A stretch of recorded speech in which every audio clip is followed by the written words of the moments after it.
But so many of you don't understand the story before. It's a story of Elisha and the son of Gehazi. The Bible said Elijah gave the prophecy to his king, where the Syrians were rising up against his kingdom. They lay ambush, and as they are planning, God is revealing it to Elijah. And Elisha told the king not to use that path. It always made their kingdom to escape the traps of his enemy. And the king said, that thing that we plan in our bedroom, how come the secret is always revealed to them? And one said, there is a man called the prophet Elijah. Anything you think in your bed, God revealed to him. Is that man. And he sent hosts of angels. I say angels, hosts of chariot of fires, soldiers, armies, to go and encamp around the house of Elisha. In the morning, when the servant Gehazi come out to go and win, he came out and he saw chariot of fire, great armies and soldiers encamp around their house. And the servant ran into the house and with trembling and fear, Master, we are dead.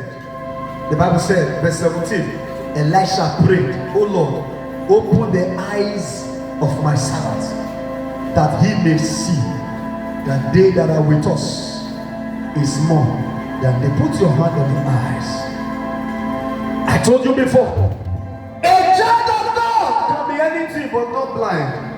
As your hand is on your eyes, shall say, my Father, my God. As I begin to pray,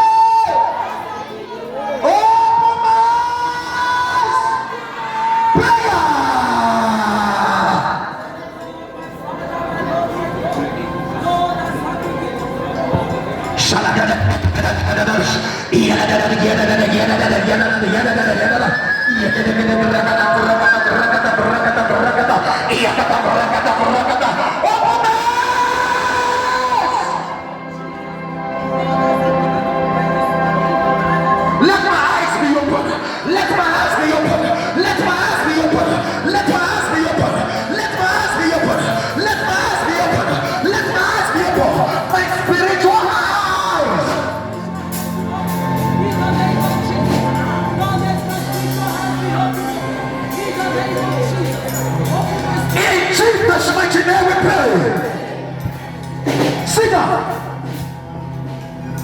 A Christian can be anything but not blind. The Bible said, rejoice not over me, my enemy. When I fall, I'll rise again. A Christian can fall and a Christian can rise. But if a Christian is blind, open the eyes of my servant, let him see. What gives you strength as a Christian is what you see. Hello. What gives you confidence is what you see. What you see is what gives you confidence to stand on your ground.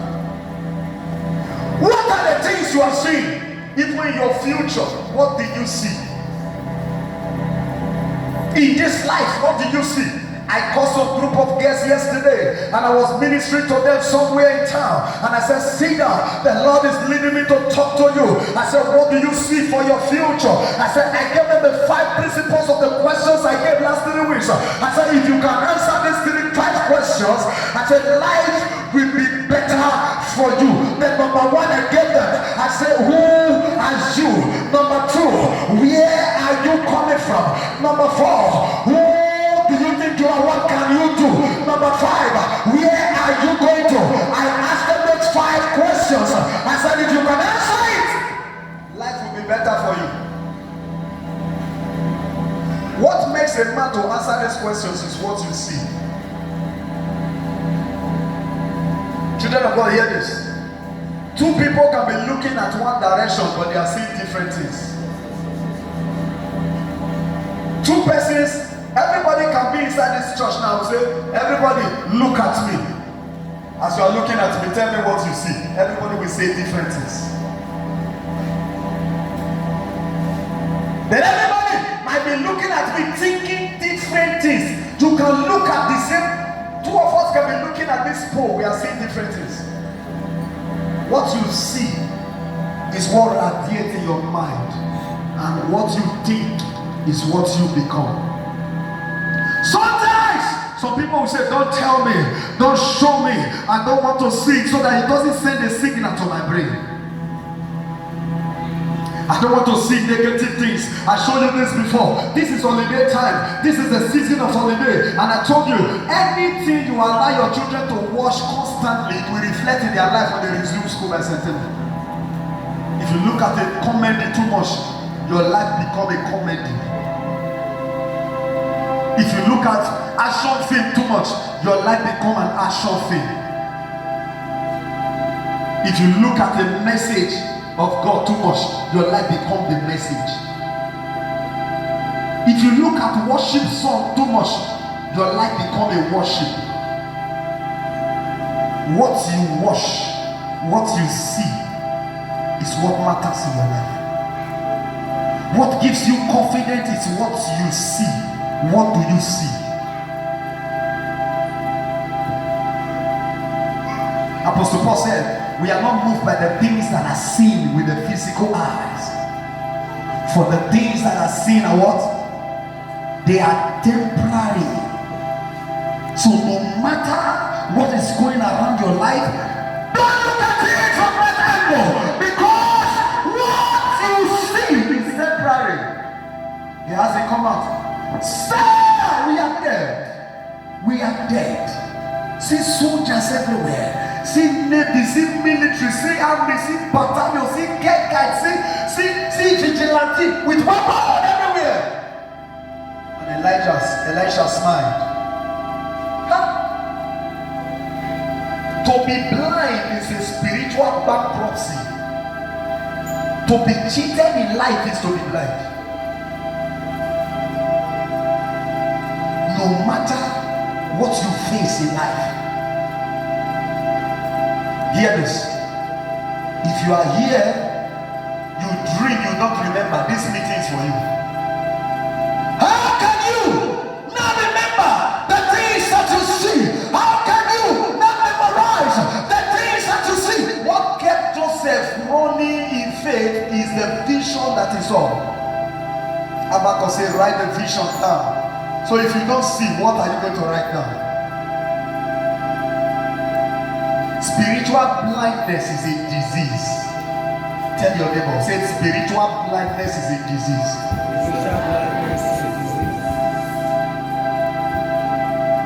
It is a necessity that we should pray that God should open our eyes and let us see. There are two ways to see. Sometimes you sleep and God ministers to you with your inner eyes and you begin to see. Don't tell me. Everybody has two eyes, the physical eyes and the spiritual eyes. The last time you dreamt and you remember, how then you can tell what you see when your eyes were sleeping? If your spiritual eyes is not functioning, how then that last dream that looks like a real thing before your eyes, you cannot call somebody and explain that dream. In my dream, I was this. In my dream, I saw. What do you use to see? It's your spiritual eyes. The Bible said God is a spirit. Now, you cannot see God with the physical eyes.